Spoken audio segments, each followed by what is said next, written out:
The night of June 14th, 1943 begins like almost every other night of the bomber war.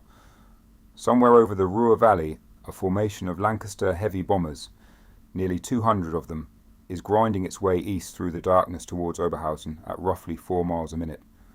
The air is cold at altitude, thin enough that the men inside their heated flying suits are still uncomfortable, still scanning the blackness beyond their perspex, still listening for anything that does not belong.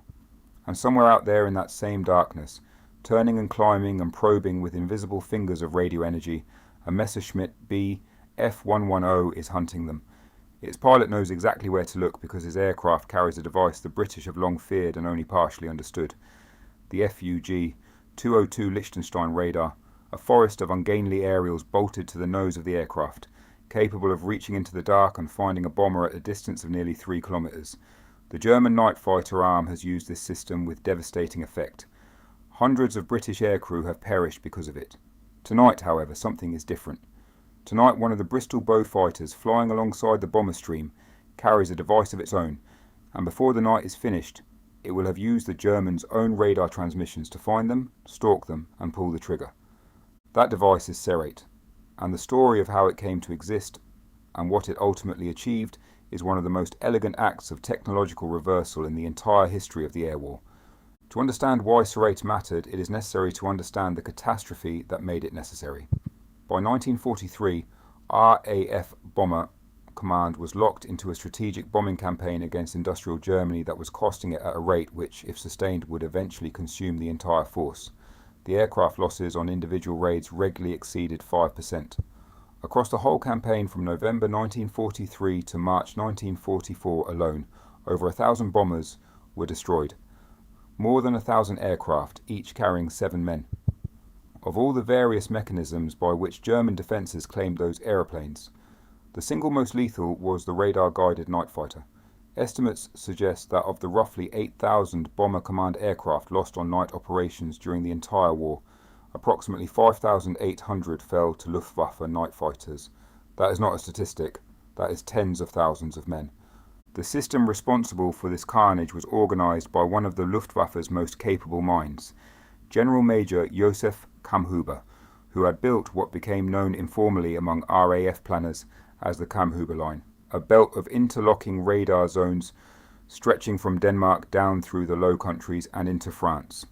Each zone, known as a Himmelbett or four-poster bedbox, was roughly 43 kilometers wide and 32 kilometers deep.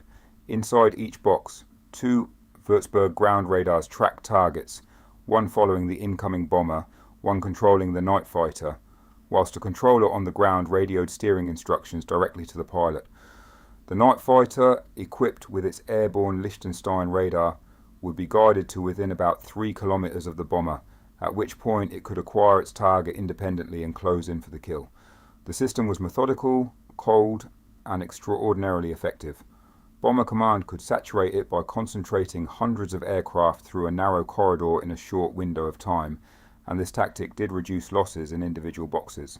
But it could not eliminate the fundamental problem, which was that the Liechtenstein radar itself remained operational, and as German night fighters increasingly broke free of the rigid ground-controlled interception boxes and began hunting independently through the bomber stream, their radar gave them a profound advantage in the dark.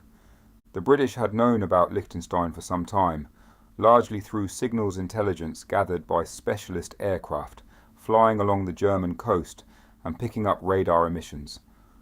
Analysts at the Telecommunications Research Establishment, TRE, which had moved from its coastal site at Worth Matravers in Dorset to the relative safety of Malvern College in Worcestershire in May 1942 after the Bruneval raid had made its location vulnerable, had been measuring Liechtenstein transmissions on a frequency of around 490 MHz. They knew the signal existed. What they lacked was a complete, functioning example of the hardware. That changed on the afternoon of May 9, 1943, when Oberleutnant Herbert Schmid, a 29-year-old Luftwaffe night fighter pilot serving with 10 Nachtjagd Geschwader 3, took off from Aalborg in Denmark at 3:15 in the afternoon, ostensibly on a routine air test, refueled briefly in Norway, and then flew his Junkers Ju 88R1, Werknummer 360043, coded D5 plus EV, low and fast across the North Sea in the direction of Aberdeenshire. He was defecting. His radar operator, Oberfeldwebel Paul Rosenberger, was party to the plan. His flight mechanic, Oberfeldwebel Erich Cantwell, was not, and had no choice in the matter. The three men had simulated a crash by broadcasting a distress signal and dropping life rafts into the sea. Their comrades at Aalborg would search for wreckage and find nothing. The Junkers arrived over the Scottish coast and was intercepted by 2 Spitfires. Schmid lowered his undercarriage, fired red, very cartridges, and waggled his wings vigorously. The Spitfire leader, Flight Lieutenant Roscoe, replied in kind, flew ahead to lead the aircraft in, and the entire formation landed safely at RAF Dice near Aberdeen at 18 minutes past 6 in the evening. The anti-aircraft guns at Dice, which had not been informed of the situation, fired into the circuit and scored minor hits, but the Ju-88 touched down in one piece. Schmid and his crew stepped out onto Scottish tarmac and surrendered to the commanding officer. Professor R.V. Jones, Britain's foremost scientific intelligence officer, was among those who came to meet the aircraft. He was, by all accounts, very pleased. Within days the Junkers had been flown under escort to the Royal Aircraft Establishment at Farnborough, given RAF markings and the serial number PJ876, and assigned to number 1426 enemy aircraft flight, a unit known within the RAF with sardonic affection as the Raffwaffe, for exhaustive testing. The aircraft was flown 83 times, accumulating nearly 67 hours of test flying. Every aspect of the Liechtenstein radar, the FUG-202, was analysed. Its operating frequency confirmed at 485 to 505 MHz. Its characteristic pulse pattern. Its antenna configuration, the notorious Matratza or mattress aerial array. 4 pairs of dipole antennae projecting from the nose like the legs of an enormous insect, which imposed a roughly 10% drag penalty on the aircraft that carried them. The British now had everything they needed to both jam the system and hunt it. The jamming solution, window millions of strips of aluminium foil cut to precisely half the wavelength of the Liechtenstein radar and tumbling from the bombers to fill German radar screens with false echoes, was already in development and would be deployed with spectacular effect over Hamburg in July 1943. But Serate was something subtler and in some ways more devious. It was the weaponization of the enemy's own transmissions against him. The engineers at TRE Malvern realised something elegant. The AI Mark IV radar already fitted to RAF night fighters happened to carry antennas that were nearly perfect for receiving signals on the Liechtenstein frequency. The modification was therefore conceptually straightforward, if technically demanding. The display of the AI Mark IV was disconnected from its own transmitter and receiver and reconnected to a new receiver tuned to detect Liechtenstein emissions. The result was a passive detection system. Serate transmitted nothing of its own, which meant it could not be detected by the enemy. It simply listened. When a German night fighter switched on its Liechtenstein radar somewhere in the darkness ahead, the Serate-equipped British fighter picked up that transmission and displayed its bearing on the cathode ray tube that previously showed AI radar returns. The Serate operator, the navigator radar observer seated behind the pilot, could read the bearing to the emitting aircraft, determine from the movement of the signal on the display whether the target was moving towards or away, and estimate in general terms whether it was close or distant. What Serate could not provide was range. For that, as the RAF night fighter closed the gap and the target appeared to be within a few kilometres, the display was switched back to the forward-looking AI Mark IV, which then provided full ranging information for the final attack. The two systems shared the same cathode ray tubes and could not operate simultaneously. The observer had to manage the transition from homing to interception precisely, calling the range as the Serate signal grew stronger and switching at the critical moment to capture the enemy aircraft on the AI radar. The system could detect a transmitting Liechtenstein radar at a range of up to 100 miles under good conditions, though operationally useful detection was more typically achieved at considerably shorter distances. The crucial tactical innovation was in how the information was used. The technique, developed by No. 141 Squadron RAF, commanded by the redoubtable Wing Commander J.R. Bob Brahm, was for the Beaufighter, and later Mosquito, crews to fly slowly at the edges of the bomber stream. matching their speed and behaviour to that of the heavy aircraft around them, mimicking a wounded or straggling bomber. The rearward-facing component of the Seret installation would then pick up German night fighter radar emissions approaching from astern, and the British crew would execute a sharp turn onto the tail of the pursuing aircraft, switching from the passive Seret display to the active AI radar, and press home the attack before the German crew realised they had become the hunted. If you are finding this interesting, a quick subscribe helps more than you know. Number 141 Squadron commenced Seret operations on June 14, 1943, the very night over Oberhausen mentioned at the opening of this script, and across 179 operational sorties through to September of that year claimed 14 German night fighters, destroyed for only 3 losses. Those numbers may seem modest, but the mathematics of disruption extended beyond confirmed kills. Every German night fighter crew that suspected it was being hunted by something it could not see was a crew that might delay its attack on a bomber, might break off an interception, might switch off the very radar that made it lethal. The psychological pressure Seret introduced into the Nachtjagd, the German night fighter force, was disproportionate to its numerical results. When 141 Squadron transferred to the newly formed No. 100 Bomber Support Group in December 1943, it brought with it the operational doctrine that had been refined over those summer months. No. 100 Group, established on November 11, 1943, specifically to consolidate all electronic warfare and countermeasures within a single organisation, would eventually control 8 airfields with 260 aircraft, 140 of which were Mosquito night fighters. Its motto was "Confound and Destroy," and Seret was one of the primary tools of confounding.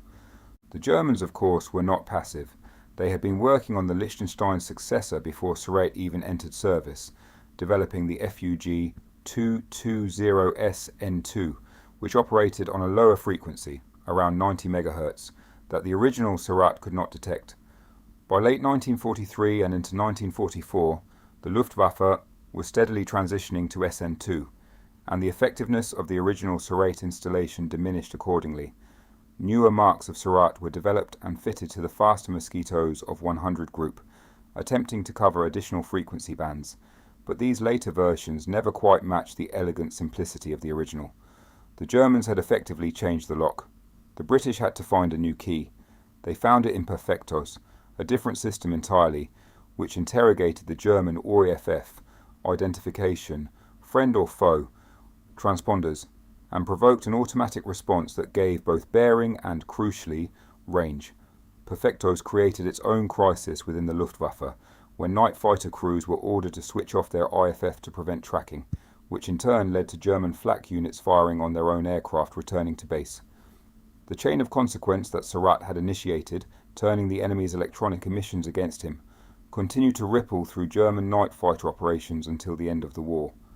The American contribution to the night fighter battle over Germany was substantial in terms of long-range escort fighters for daylight raids, but the specific problem of radar homing passive detection was a domain where British ingenuity led. American night fighter units operating in the European theatre largely relied on their own AI radar systems for interception rather than passive homing techniques, and there is no direct American equivalent to the Seret concept at this period of the war. The Germans, for their part, had their own passive detection systems, Flensburg, for instance, which could home onto the tail warning moniker radar installed in British bombers, and the electronic war became an extraordinary game of mutual exploitation, each side listening for the other's transmissions, each side periodically changing frequency or switching off emitters to deny the enemy his advantage. When a Junkers Ju 88 G1 landed by mistake at RAF Woodbridge in Suffolk on the night of July 13th, 1944, a navigation error that delivered both the SN2 radar and the Flensburg Homer intact into British hands, the cycle began again.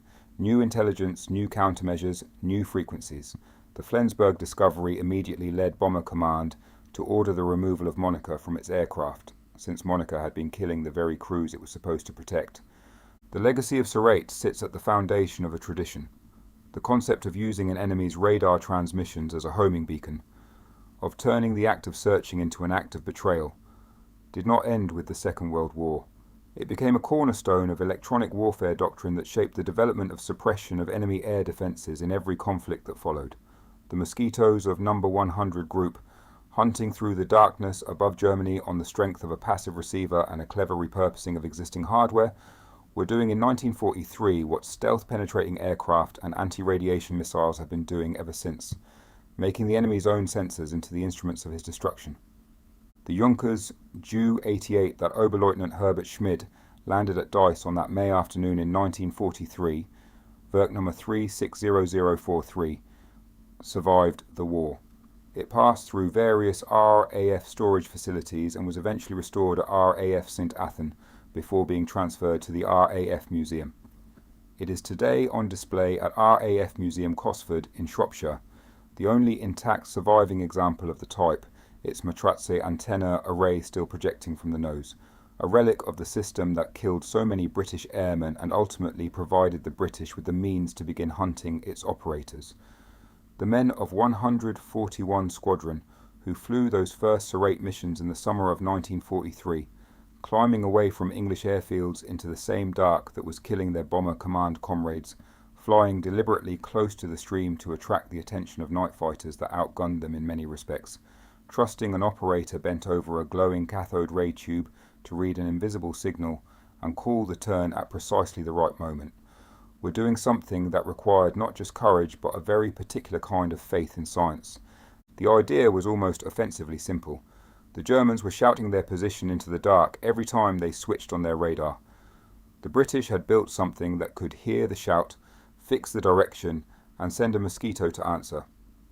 In a war defined by industrial scale and mass destruction, Serrate was a reminder that sometimes the decisive edge belongs not to the side with the most bombs, but to the side that thinks most cleverly about how to listen.